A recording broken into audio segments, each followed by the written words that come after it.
So, hello,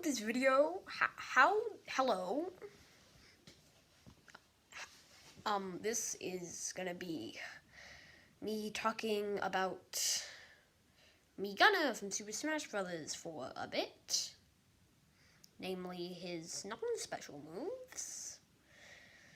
And so how this idea was crafted was my friend Cold Bear, who really likes playing a Migana in Smash Brothers. He really has a lot of fun and he's pretty good with him. Noticed that I wasn't uploading, that I hadn't uploaded in a while, which, if you look at my uploads, is true. So I was like, oh, and Cold Bear's gonna make an appearance. Cold Bear.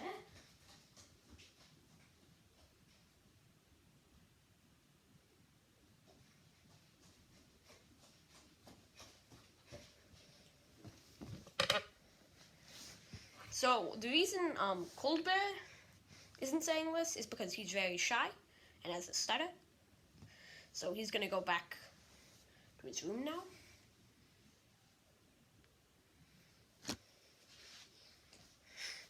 So so this is gonna be a analysis of a not in-depth really analysis that Cold Bear wrote for me of Meatball's non-special moves, because Meatball has a ton of special moves, a ton of special move combinations.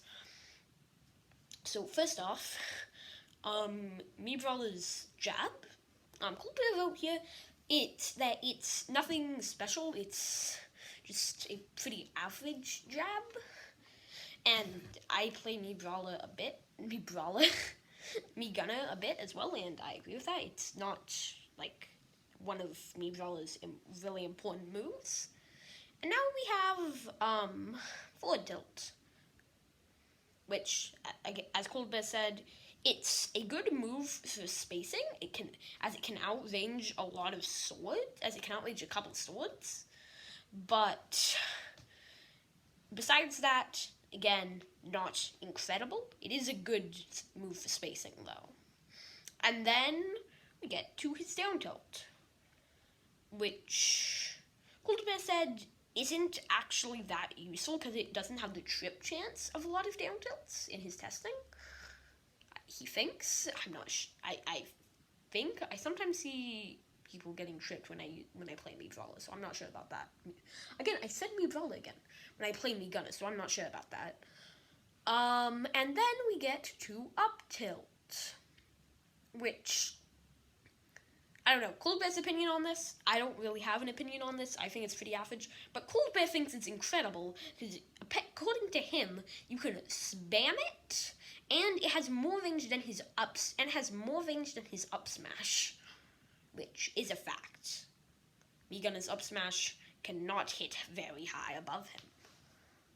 And now we are at dash attack, which as Cold Bear said, is actually a quite good move for two-framing people, and just for ledge guarding, and just for edge guarding in particular. So for the uninformed, a two-frame is where you there's two frames when someone grabs. This is what I believe. He didn't give this explanation in his trading, and again, I'm not a professional Smash player by any means. So, according to him, a two-frame is where you, well, actually, no, not according to him. So, a two-frame is the amount of time, I think it's about 2 frames, when someone is where someone has grabbed the ledge, but they don't have their ledge invincibility. If you don't know, when you grab a ledge in Smash Ultimate, you get a bit of invincibility for a bit. And so I think what he means by that is that he can hit you before you go invincible. That he can hit your opponents very easily. Well, not very easily, but can hit your opponents well before. Well, it's not. It can hit your opponent. I don't mean when I say this. It can hit them well, as in much. I mean it can hit them a good deal, like far away. before they gain their invincibility. So, and now we are at aerials. So, Cold Bear for neutral air, similar to Jab. Nothing incredible. It's a full body rotation with your gun that is nice. It's nice. It keeps people off you if you're getting. It can kind of keep people off you if you're getting comboed, but you kind of need better combo escape tools than a Nair, than something like this to escape combos incredibly effectively. And then there's forward air, which is actually the first projectile attack here. And it shoots you in Cold Bear's testing, it shoots you back a little, and the projectile is actually quite effective. It doesn't deal that much damage, but it does flinch your foes a bit. And besides that, it's pretty average. Then we are at up air, which is actually pretty good. It's multi-hit. It's basically an upward-facing forward smash, which we will get to very soon. And the only thing that deals knockback is the final hit. So if you according to Cold Bear, if you angle the movement stick down, which I think triggers a fast fall normally, you'll fast fall and your opponent won't actually get hit by this. So you can do some pretty cool, won't actually get hit by a knockback, because you can do some pretty cool combos with this. And other upward knockback moves like up throw and up tilt. And now we're at down air. It's a pretty average spiking move that deals a bit of damage and has a good deal of range. But again, it's a pretty average spiking down aerial, and nothing incredible about it. Now at forward smash, and all of the smash attacks have something that people typically underestimate about them. For forward smash, which is a great move for me, Brawler, it's its size. It is massive, and the final hit isn't just longer. It can actually hit people who are hanging by the ledge, which is very nice. It also deals a good deal of damage, and if you're trying to edge guard, it lets you edge guard people who are coming straight at the ledge, who aren't under the ledge pretty well, as it deals a good deal of damage and is big. It's also pretty helpful against people like Bowser Jr., against characters like Bowser Jr., as his recoveries are pretty unflexible, as one of them basically puts him straight diagonal down forward, and the other one basically his other recovery option basically just sends him directly upwards, which again is pretty easy to intercept with this. And then we are at up smash. The thing I always see underestimated about this, and the thing I and Cold Bear always overestimate about it, is its range. Well, the thing we always overestimate its range. It's not what people always underestimate about it. It has worse range than its up tilt. You only get a small hit on if you're below a platform and you're using it to hit someone who is on said platform. But what people, I feel like, underestimate about it a lot, or what you could underestimate about it pretty easily if you haven't gotten hit by it before, is its power. It kills pretty early off the top platform. Like, I've gotten kills with it at like before 78% off the top platform. And then we have down smash, which is probably one of the more tame of his smash attacks, but still a great of their smash attacks, not his, sorry. But it's still a great smash attack that deals a good deal of damage. And what people I would see underestimate, well, not what I would see, but I think people would underestimate about it a good deal is the fact that it's actually very fast and doesn't have that much end lag. Like, it's pretty quick for a smash attack. It's pretty quick for a down smash. And the end lag, it has some end lag, but it's not nearly as much as either of his other ones, which don't actually have that much end lag to begin with. And so that will wrap this part up. Next part, I will be talking about the special moves and special move combinations that and some of my personal favorite special move combinations for beginner. Goodbye.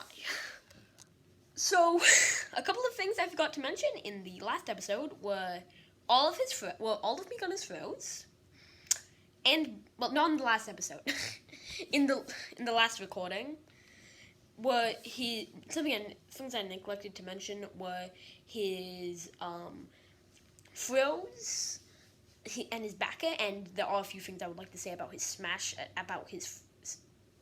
attacks and his up air. Wait, not his up air, and his dash attack. I need to stop calling me gonna hit him or whatever. So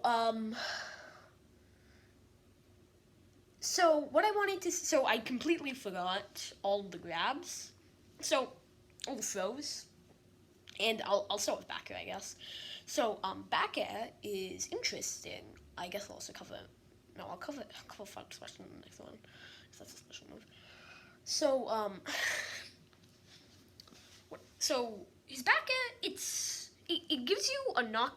It sends you backwards, similar to Corrin's back air, who's a character I actually play a lot.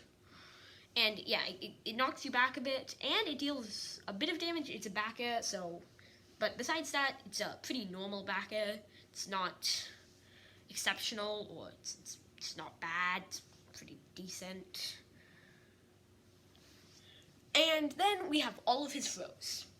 So, down throw forward throw and back throw I don't use them often, and neither does Cold Bear, because up throw and down throw just allow for so much more potential with how many combos you can do.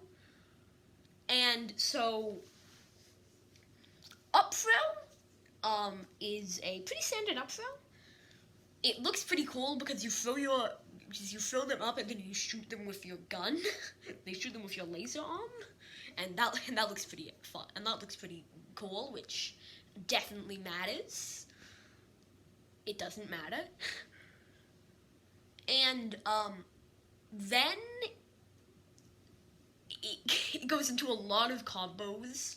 It goes into a very good combo using up air, which I mentioned, using the technique I mentioned with up air, and which then can go into a forward, which then can go into an up smash, which can kill it like 50, which if you get the grab on the top platform, you can kill it like 50%, which is pretty good. It's not even that hard a combo. It didn't take me that long to do pretty consistently. In training. I can see it being hard to do otherwise. And then, so the thing I want to mention about dash attack is that it actually does a pretty good job at beating projectiles. So if you see your opponent, like let's say it's Pac-Man, and he's like charging up, and you see him throw a strawberry at you, you then use your dash attack to beat that projectile and just destroy it annihilate it from the face of the earth, and then you get a bit of damage in for it, which is pretty good. And the thing I wanted to mention about his up smash is that when I said he kills at around 78, when I said I'm getting kills with, I sometimes get kills with it before 78%. Those are on like. Yeah, let's keep using Pac-Man as an example. Those are on, like, Pac-Man. They're not on Jigglypuff and Pichu. And they're without too much charge. Another thing I wanted to mention about forward smash is it's really good. I have gotten I've gotten kills at like 50% when edge guarding using this thing. Because you can just charge it up a bit while you're waiting for your opponent to get over there. And then if you hit them with it, they go flying. It's very nice. And I think that's all I wanted to mention. Yeah, that's all I wanted to mention. So that will be the end of this episode. If you enjoyed it, consider subscribing. This is going to have a sequel relatively soon, like in a day or two, for the special moves and his final smash. Because that one's going to take a while and it's probably going to be a lot longer than this one. So just be prepared for that one and make sure to subscribe so you don't miss it.